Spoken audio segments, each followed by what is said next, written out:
As we take a live look at Gaza right now, of course, it's evening time there. The situation in Israel and Gaza continues to intensify. In a 60 Minutes interview last night, President Biden cautioned Israel against a full-scale occupation of Gaza. He gave Israel full support, retaliating against Hamas, but reiterated that Hamas does not represent all of the Palestinian people. Conditions in Gaza right now have deteriorated rapidly as people try to head south and evacuate before a ground invasion. Terror attacks killed 1,400, including 29 Americans. There are still hostages being held. So right now, this Monday afternoon, we're going to go ahead and take a live look in downtown Detroit as Jewish communities across the world are demanding a ceasefire in Gaza. This is a rally that is happening right now in front of the federal building in downtown Detroit. It's just down the street from where we are here at Local 4.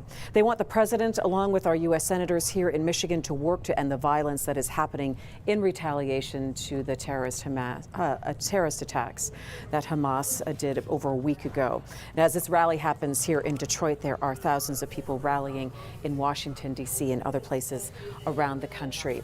You know, leaders are also expressing alarm over the threats against Arab and Muslim communities here in Michigan. The Michigan Task Force for Palestine just had a press conference in Dearborn about an hour ago. We understand that everybody is entitled for expressing their views freely. We understand the different perspectives about this. Our Jewish American fellows are entitled for their views.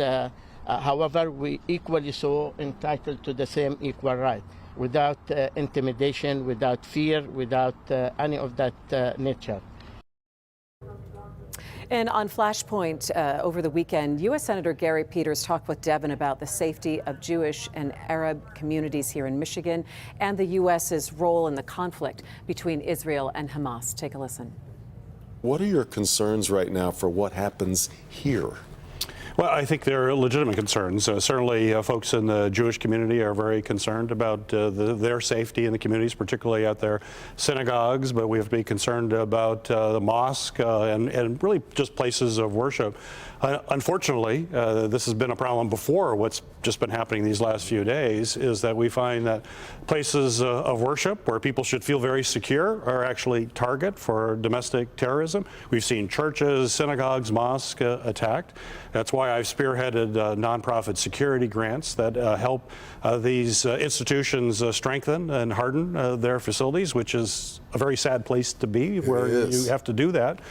So as I oversee the Department of Homeland Security as Chairman of Homeland Security, the DHS will go in, if asked, to do a security assessment to see where there may be some vulnerabilities. And I would encourage folks to reach out to my office if they'd like that to happen.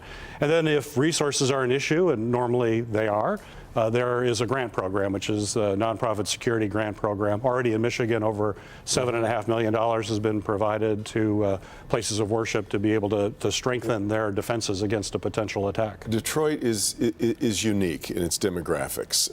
And in fact, as the senator of the state of Michigan, you have quite a few Jewish constituents. You have quite a few Arab constituents, in particular Palestinian constituents too. Tell me a little bit about what you're hearing and the fault line that you feel like you have to walk in describing. We've already watched Rashida Tlaib had to clarify comments that she made early on. I mean, this is a very delicate moment, isn't it? Or is it clearer to you than that? Well, it's clear to me in the fact that we're dealing with a terrorist organization. Hamas are terrorists. There's no other way to describe it. The indiscriminate attack on civilians, young and old, the raping, murders, kidnapping, you name it.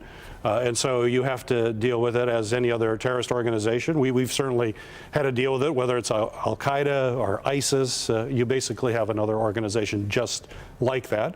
And Israel has an absolute right to defend itself against those attacks and the people of Israel. Which is going to mean losing innocent Palestinian lives, though, probably, doesn't it? Yeah, it's, I mean, when you're fighting a terrorist organization, particularly a terrorist organization that often uses civilians as a human shield, it can have tragic consequences, but it's still, we've had to deal with that with ISIS and Al-Qaeda as well.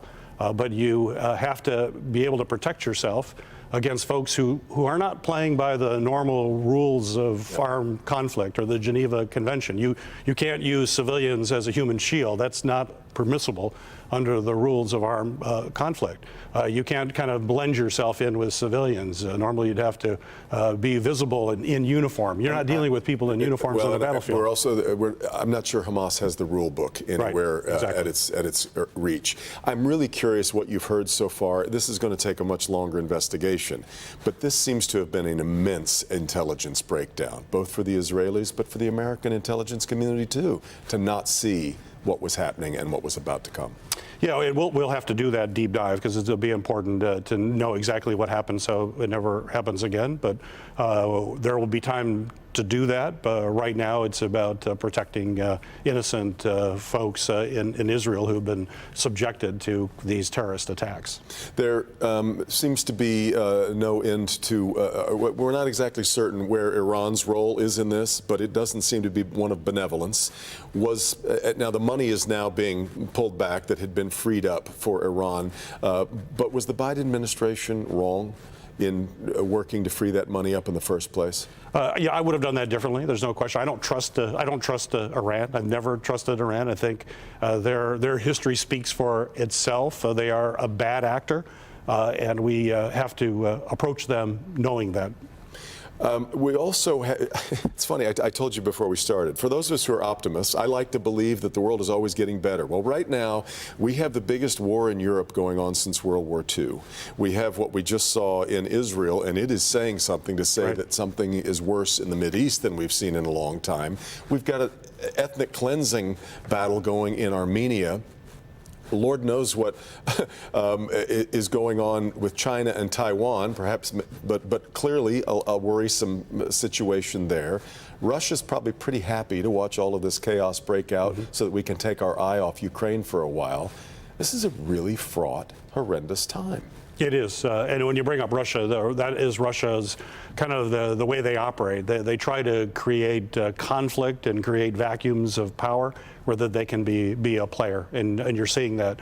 Certainly, you mentioned Armenia. I was just recently in Armenia. We have a very large, very vibrant Armenian community here in Detroit. What we're seeing in Nagorno-Karabakh is horrible, and the Russians are in the middle of all that.